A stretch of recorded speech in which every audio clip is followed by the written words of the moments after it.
Então, gente, eu queria mostrar para vocês agora alguns pontos, né? Eu fiz esses quadrinhos na intenção desses esquemas, na intenção de auxiliar vocês, e eu montei mais alguns, tá? Que eu vou postar lá daqui a pouquinho, assim que acabar a aula, para vocês terem acesso.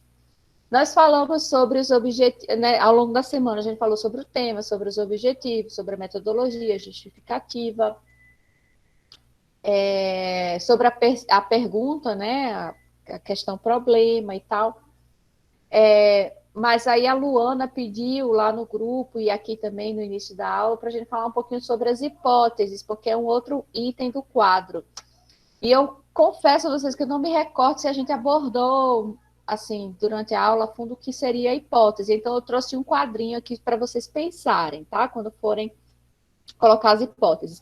Percebam que ao longo da semana nós várias vezes pontuamos que coisas que vocês escreveram eram hipóteses. Não sei se vocês sacaram. Reassistam as aulas que vocês vão perceber. Hoje eu já falei, inclusive, de algumas hipóteses aqui que as meninas levantaram dentro da justificativa.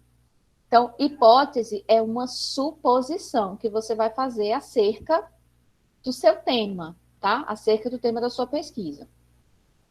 Então, é uma afirmação categórica que tenta responder ao problema levantado pelo tema que você escolheu para o projeto. Então, eu vou dar o exemplo aqui do Elberson.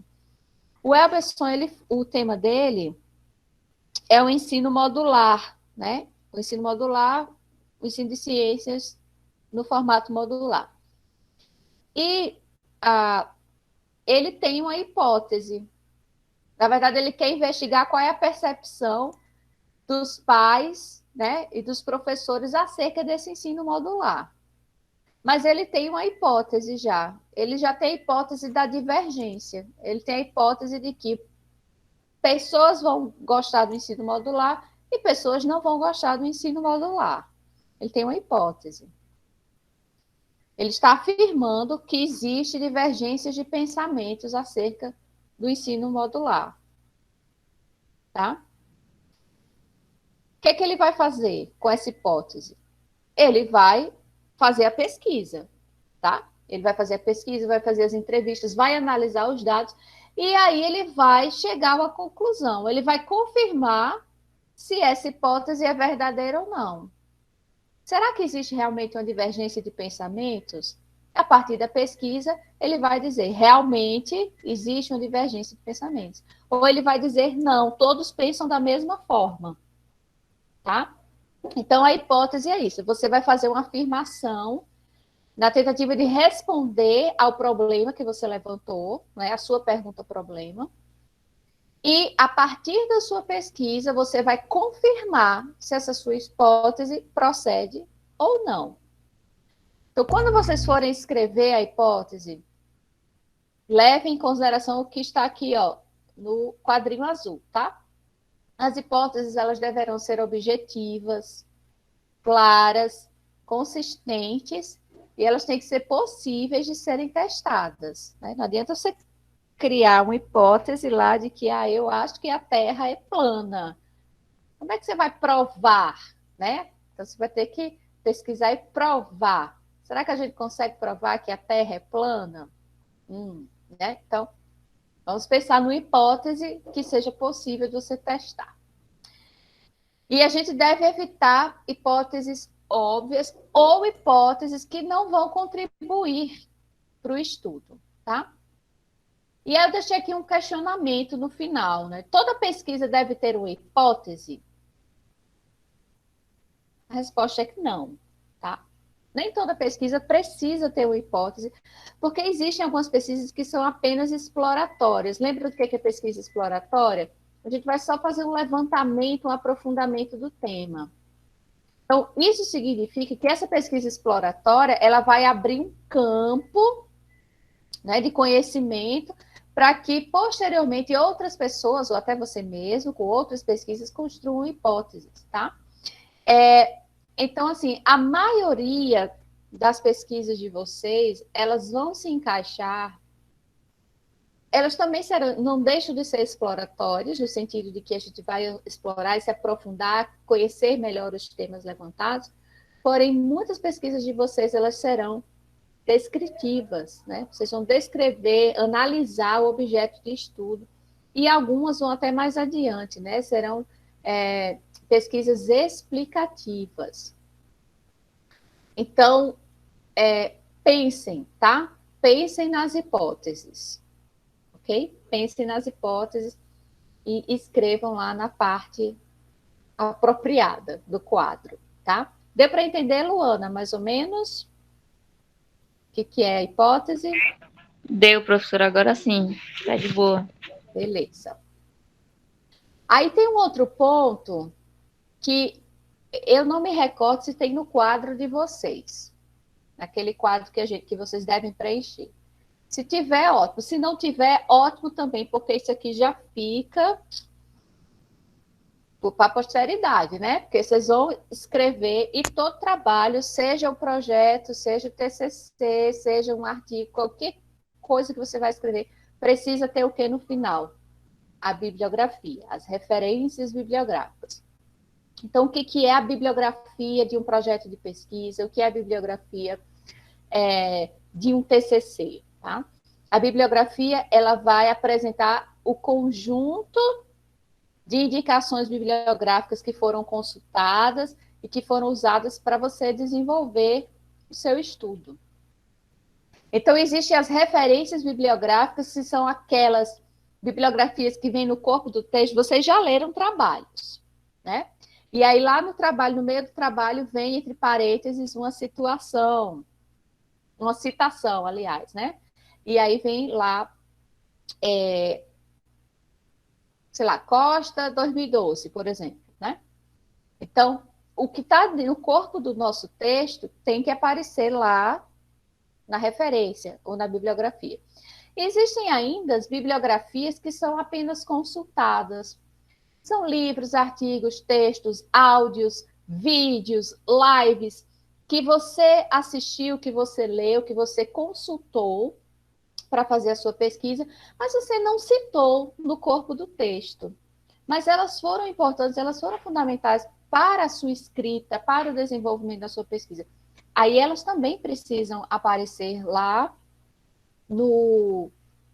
na parte de bibliografia, tá? Ou referências bibliográficas. Aí eu deixei aqui um quadrinho geral, que são as regras da ABNT. Essa aqui é a nova norma, NBR 6023. Eu estou deixando aqui o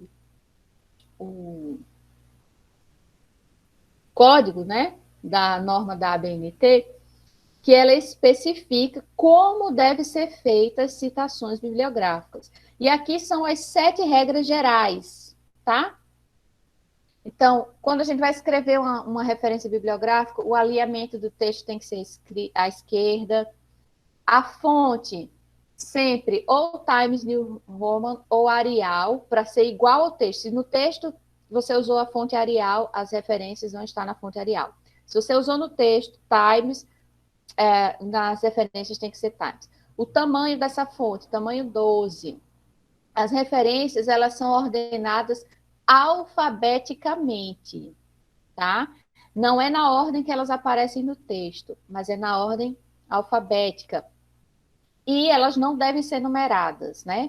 1, Freire não sei das quantas. 2, fulaninho não sei das quantas. Não, é só na ordem alfabética, sem numeração. E entre uma referência e outra, a gente tem que deixar uma linha de branco, ou seja, dar um espaço, dar um enter entre uma referência e outra. Essa seção, né, de bibliografia ou referências bibliográficas, ela não tem um indicativo numérico, porque geralmente no projeto vem assim, no projeto não, no TCC, né? 1, introdução. 2, objetivos. 3, metodologia. 4, estado da arte. 5, não sei o quê, tá? Mas as referências bibliográficas não têm esse número antes, é só referência. E essas referências, elas têm que ficar exatamente após a parte de conclusão. Então, quando vocês forem elaborar o TCC de vocês, vai vir lá o último tópico, conclusão ou considerações finais. Depois disso, pá, já mete a referência, tá? Referências, tudo que você indicou no texto e tudo que você consultou. Mesmo que não tenha entrado no texto, mas aquilo que você consultou, você vai referenciar. Sugestão, né? Sugestão para a vida. Tenha o seu caderno. Isso aí, eu, né, Camila, sou das antigas, eu gosto de papel e caneta. Então, para todas as etapas da minha vida acadêmica, eu tinha um caderninho. Li um artigo, já escrevia nesse caderninho um artigo. Vi um livro bacana, já escrevia lá o nome desse livro, o autor e tal. Porque depois, quando eu fosse digitar, né, quando eu for digitar meu trabalho, eu já tenho em algum local todas as referências, tudo que eu consultei, já tenho lá no meu caderno. Isso facilita muito. Porque quando chega, às vezes a gente escreve o trabalho todo dia, chega, eita, agora é a hora das referências. Aí você fica louco, porque você não lembra mais o que você leu, onde você viu. Então, vão anotando, passo a passo, né? Tem um caderninho mesmo. Separa aí um caderno que vocês não vão perder e vão anotando cada uma das referências, cada coisa que vocês forem ler. Assistir um vídeo no YouTube, tem tudo a ver com o tema da minha pesquisa. Anote, anote, beleza? Só uma sugestão. Aí eu trouxe aqui alguns exemplos, né? Já vou deixar aqui alguns exemplos de como a gente referencia, tá? Então, os clássicos, né? Quando tem apenas um autor, então a gente vai colocar o autor da obra, o título dessa obra, qual é a edição, onde esse livro foi publicado, a editora e o ano de publicação. Então, por exemplo, alguém até falou aqui que ia usar muito Freire, né? Então, a gente tem aqui autor Freire, Paulo, né? Paulo Freire. Pedagogia do Oprimido é o livro, 8ª edição, Rio de Janeiro, aqui é a editora Paz e Terra, no ano de 1980. Até 3 autores, né? Então, o que é que vai mudar aqui até 3 autores? Nada. Eu só vou citar, colocar aqui os 3 autores. Quando eu tenho uma referência que tem mais de 3 autores, eu posso escrever o nome de cada um, ou eu posso colocar apenas o primeiro nome, né, o primeiro autor, et al. Ou seja, quem escreveu aqui Manutenção da Saúde Bucal foi esse B. Pereira e mais outros autores. E aqui já fica implícito que são mais de 3, tá?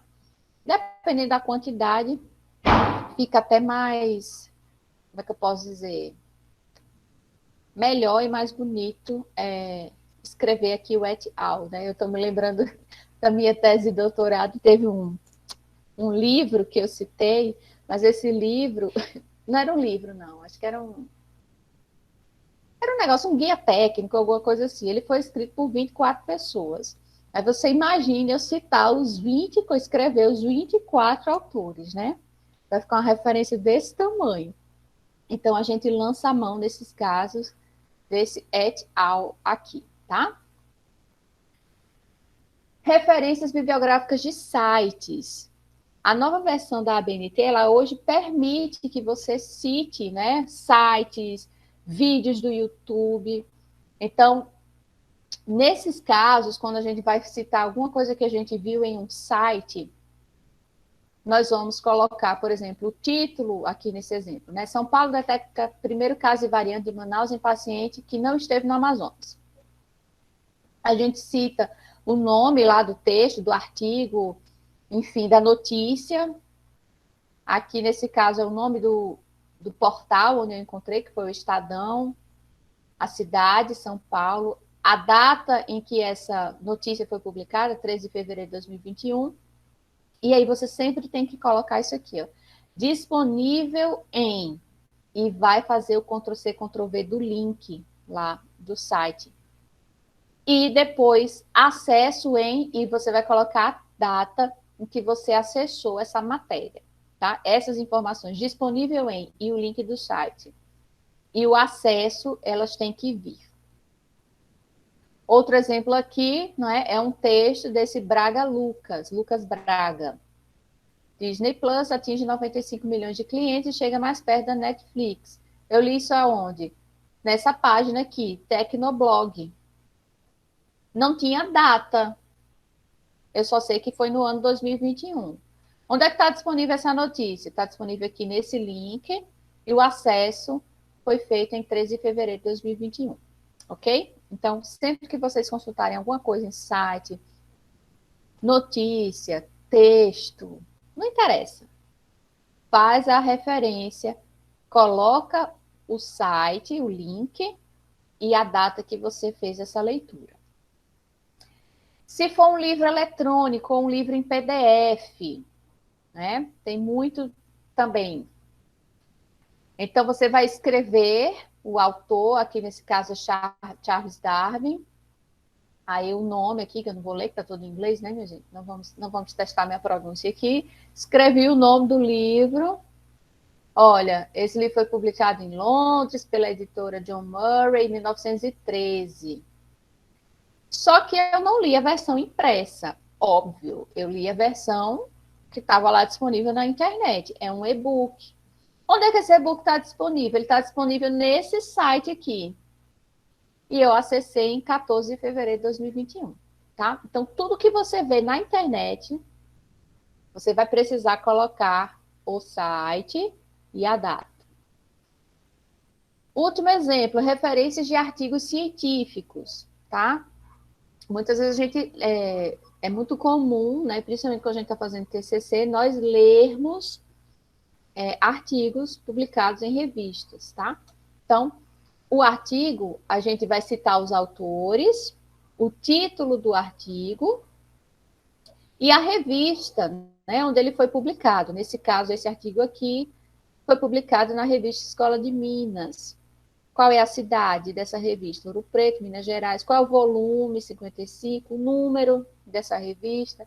A página onde se encontra esse artigo. O ano. Onde esse artigo está disponível? Porque essas revistas, em sua grande maioria, são eletrônicas, né? A gente consegue puxar da internet. Então, mais uma vez, disponível no site e o acesso. Ok?